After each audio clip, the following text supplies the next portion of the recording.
JD fuck bro.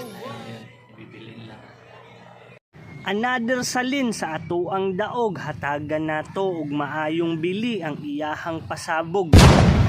Tungod lagi need na kaayo palitan og bag-ong ligid si Kibi, hatagan nato siya sa iyahang bahin. Siyempre dapat hatagag importansya ang mga butang nga gamit kayo sa tua sa matag adlaw. Di lang pug kayo tantong mahal ang atuang paliton, kay dili man pud ingon pang malakasan ang atuang budget sa karon. Sabayan na nato nag-interior para safety jud ang atuang setup.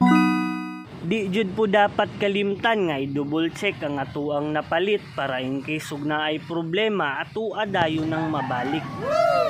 Naapo di ay nauna og pailis og ligid sa atua sa dihang naglingaw nagistorya sa tag-iya, nakalimtan na nato og record ang pag-ilis og ligid sa atua. Makita jud pud ninyo mga bay nga grabe nakahilis, maong need na jud kaayo ilisdan para na lang pud safety sa atuang pagbiyahe.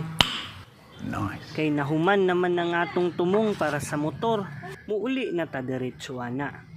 Sa sunod video na pud mga bay. Amping JD